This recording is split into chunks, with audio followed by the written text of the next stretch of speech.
Hey everyone, welcome back to the Grace-Filled Leader podcast. Today we are diving into a topic that every leader needs, and that is organization. I'm talking about the kind of organization that doesn't just make you feel productive, but actually creates lasting systems that help you and your team thrive. We're going to look at the essentials of creating systems that keep you organized, effective, and focused on what really matters. We'll discuss how to set up weekly, monthly, and yearly goals and how to break them down into actionable steps using a task management system. So whether you prefer MeisterTask, Microsoft Teams, Asana, Trello, or another platform, these principles will apply to you, so tune in. Welcome to the Grace-Filled Leader podcast. Do you want better work-life balance? Do you get stuck in patterns of perfectionism and people-pleasing? Have you always been an overachiever but never really felt good enough, no matter how much outward success you achieve? Do you want more time for the things that matter most? Well, you are in the right place. Here on the Grace-Filled Leader podcast, we focus on spirit-driven success and share the secrets to having better work-life balance as a busy woman in leadership. Here you will learn how to set boundaries like a boss, find peace of mind, and reclaim your time for the things that matter most. Hi, I'm Tanya, a wife, mom, leader, and certified Christian life coach. For most of my life, I tried to find worthiness through achievement. I spent decades people-pleasing and pouring myself into my work. I was looking for my value through the approval of others. This led me to feel burned out, empty, and exhausted. I had no time or energy for myself or my family. I realized that I was wasting time and energy looking for validation in all the wrong places. But my life changed when I finally surrendered and God showed me a different way. It is my mission to help you start living the abundant life God has for you. If you're ready to become fueled by grace and find freedom from people-pleasing, if you're ready to multiply your time and impact as a Christian woman in leadership, this podcast is for you. Roll up your sleeves, sister friends. It's time to get after it. As leaders, one of our biggest responsibilities is to bring structure where there could otherwise easily be chaos. The busier we get, the easier it becomes to fall into reaction mode, putting out fires instead of working toward intentional goals. But the best leaders have systems in place to help them and their teams focus, prioritize, and keep a sense of direction. Think of it like this. Instead of scrambling to stay on top of tasks, a well-designed system becomes a blueprint for how to operate, helping you and your team stay proactive rather than reactive. When you set up a good system, you are building peace of mind, consistency, and a way to measure your progress. So let's talk about breaking down weekly goals. The weekly rhythm is essential because it is where you focus on immediate tasks and smaller goals that build toward larger outcomes or projects. So here's how to start setting up your weekly system. First of all, you need to have weekly planning sessions. So set aside time at the start or end of each week to outline your top goals or priorities. Use a task management system to list out essential tasks and then organize them based on priority and or project.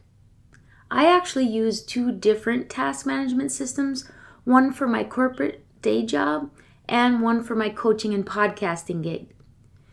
So I use Microsoft Teams, particularly the planning function at my day job, and I use MeisterTask for all of my podcasting and coaching work. I have spent a bit more time optimizing MeisterTask, and I really like the functionality of that. But Microsoft Teams Planner is very similar in how it functions and how you can use it. So I have been optimizing that a bit more recently to stay organized and efficient in my leadership role. So the second step is to group tasks into categories. So instead of just keeping things listed as tasks, group them based on categories or project focus areas. For example, you might have a category for marketing, operations, or administrative tasks.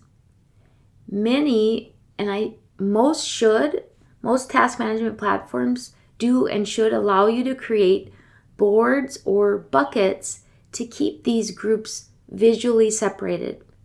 I actually have a little bit different way of naming my buckets or columns or categories, whatever you want to call them, because it works best with my brain and how I function.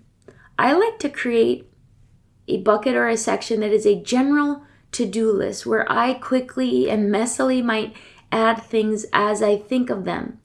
Next, I have a project bucket where I take things from my general messy to-do list, I turn them into projects, which are basically anything from my task or to-do list that requires more than one step.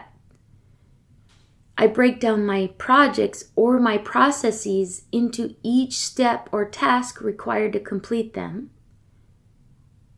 The next section I have is called in progress. And then I have a completed bucket. So that's kind of what I move throughout the week. But I also have buckets that are called weekly, monthly, and yearly. This is because I have so many things that I repeat daily, weekly, monthly, and yearly, so I can create a standard process for each of those things. I can create a template on one of my task cards and then duplicate it and edit them as I need to, repurpose them each day, week, month, or year. So again, my buckets or categories are my to-do list, projects, in progress, completed, monthly, and yearly. And sometimes I also do quarterly, quarter 1, quarter 2, quarter 3, quarter 4. But anyway, the third step is to assign and delegate. So being organized means recognizing what tasks you should and shouldn't do yourself. If you lead a team, you need to delegate some of the responsibilities. And most task management tools allow you to assign tasks to specific people, which keeps everyone clear on their roles and their deadlines. And I know that at least the two that I use, MeisterTask and Microsoft Teams, allow you to add people to your team and assign specific task cards to those people. And you can set deadlines, you can set recurrence patterns, all of that. I know the recurrence patterns are for sure in Microsoft Teams, not necessarily in MeisterTask. Fourth, you need to set up reminders and checkpoints. So it's easy to lose track of things when you're busy. So set reminders for key tasks. Regular checkpoints keep you focused and allow you to pivot when necessary. Like I said, both of my task management systems allow you to set due dates on the actual task cards themselves. So that's a nice automated reminder system. And Microsoft Teams will actually send you reminder emails when you have upcoming tasks due and when they're overdue. And finally, step number 5 is to have a weekly review for accountability. So at the end of each week, spend a few minutes reviewing what went well and what didn't. Task management systems like MeisterTask and Teams have reporting functions that let you see which tasks were completed and which need more attention. So this allows you to clean up your to-do plate, leaving only the things that remain unfinished or in progress. This weekly review process is key for preparing for the following week and staying organized and efficient. I actually use my weekly review time as a wrap-up time to, like I said, kind of clean up what I need to from the week and also look ahead and organize my task board and my calendar for the following week. So I don't just use my task management system, I also use my electronic calendars for time blocking my individual project times or assigned task times as well. So I'm going to go through those 5 steps again for weekly planning. So first, you have a weekly planning session. Second, you group your tasks into categories or buckets or columns. Third, you assign and delegate tasks that you can't or aren't going to do yourself. 4, you set up reminders or weekly checkpoints. And 5, you have a weekly review and planning session to keep you accountable to your tasks. Now, once you're in the rhythm of weekly organization, you can look at the bigger picture, the monthly plan. Monthly planning allows you to track progress and make adjustments on a larger scale, ensuring that your weekly tasks are aligning with your longer term goals. So kind of the steps to monthly organization are first to set clear monthly milestones or priorities. So decide on 2 or 3 key goals or priorities or projects for the month, whether you're launching a project or finalizing a budget or completing a team meeting or a training session. Monthly milestones can give you a sense of purpose and accomplishment as you complete them. Step number 2 is you want to break down monthly goals or projects into weekly tasks. So each month, take time to break down these monthly goals into smaller weekly tasks and assign them within your task system. This helps prevent last-minute scrambling, and it ensures that each week contributes to monthly objectives.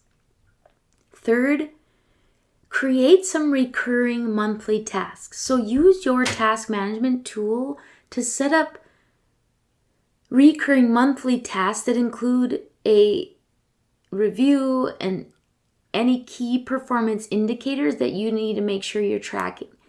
This consistency in process creation, implementation, and review periods means that there's less risk of nothing falling through the cracks. And finally, you want to have monthly reflection and adjustment periods. So monthly check-ins are a great way to pause, reflect, and adjust. Look at what was accomplished and reevaluate any unfinished goals. This is a powerful way to fine-tune your strategy and keep everyone else on track. When you've mastered your weekly and your monthly organization, obviously you're then prepared to set and pursue yearly goals that align with your vision for growth and impact. The key here, and with all of these timeframes, is breaking down these yearly goals into quarterly and monthly milestones. You can use similar steps and processes to approach yearly goals and projects that you did for the monthly process.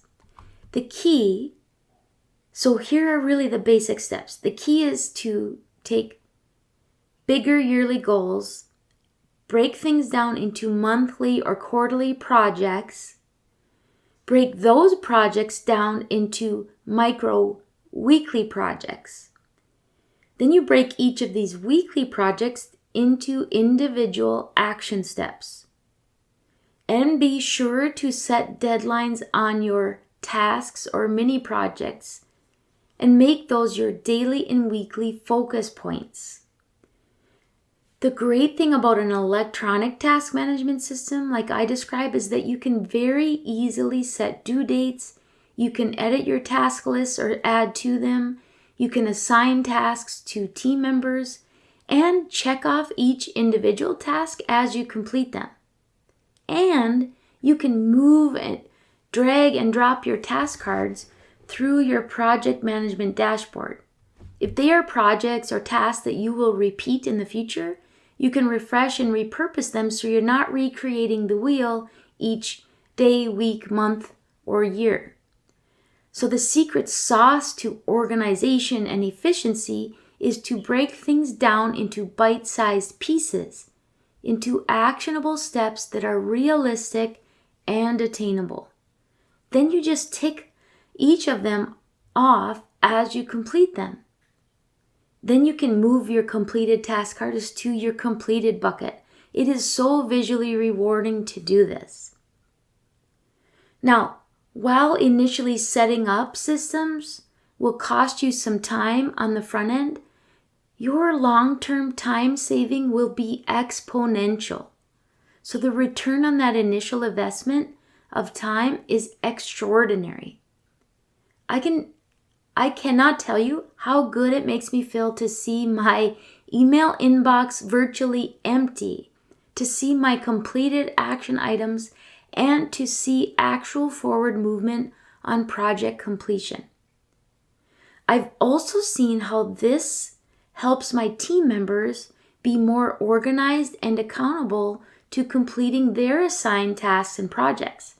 Because of the functionality in being able to create teams and assign tasks, organizing yourself within these systems and your systems inadvertently organizes your team. So now let's talk about habits to maintain your organization once you started setting up your systems. Creating a system is just the start. Staying consistent is what brings actual results and brings you that long-term return on investment of time. So here are some habits to help you lead more effectively. Number 1, have weekly and monthly check-ins. Keep up with your regular planning and review processes. Having dedicated time for these review processes and check-ins will help you stay focused and motivated. Number 2, simplify communication using your project management tools. Like I said, most task management systems allow you to comment and assign tasks directly on the task cards you've created, which reduces the need for so many emails. Keep all this project-related conversation in one place for clarity and transparency. Number 3, encourage team accountability. A big part of being organized as a leader is fostering accountability within your team. When everyone updates their tasks and keeps their assigned areas organized, it contributes to the whole team's productivity. Number 4, leverage your analytics for better planning. So if your project management tools offer any kind of analytics or reporting functions, you can use these features to get insights into productivity trends, to track team performance, and make more informed planning decisions. And finally, refine and adapt your systems as needed. Systems are not static. They evolve as you evolve and grow. Periodically evaluate and adjust your organizational methods based on what's working best for you and for your team. So there you have it. An overview of how to use a task or project management system. Oofta, I'm mixing my words all together today. This helps you become a more organized, system-driven leader. And when you create these systems, these rhythms, you will see just how powerful a structured approach can be for your productivity, your peace of mind, and your overall leadership effectiveness. So my call to action for you today is I challenge you to try setting up your own weekly planning rhythm. Choose a time to sit down with a notepad or a task management app, map out the most important goals that you have for the week, and start making space for what matters most in your professional, and you can use this whole process in your personal world. And if you're struggling or if you're looking for help establishing these systems, or you want more tailored strategies to lead with intention, I would love to support you through coaching. Let's work together to build a framework that leads you to sustainable success and purpose-driven leadership. If you visit gracefilledleader.com/work with me, you can set up a free consult. I would love to talk through ways in which we could create your own unique task management system. It is totally my jam. I'm even willing to talk about how I can set them up for you if you want the done for me kind of approach to creating systems and task management. Now, if this episode has been helpful for you and you will find it helpful to hear more about systematizing and organizing, I would love for you to subscribe to the show, share it with a friend, and or leave me a written review on your favorite podcast platform. I want to thank you so much for joining me today.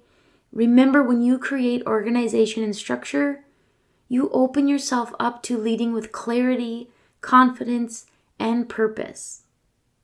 Until next time, keep building those systems and leading with intention. And as always, I pray that the Lord fills you with gratitude, peace, and His amazing grace.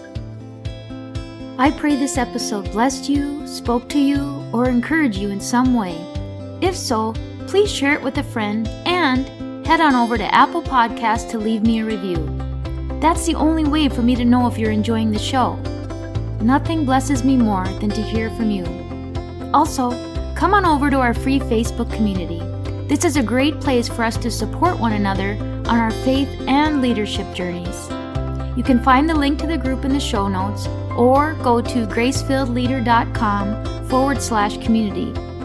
If you have questions or content ideas for the show, please send me a message on SpeakPipe or via email. Go to gracefilledleader.com/contact and leave a written or voice recorded message. I would love to know how I can best serve you on the podcast.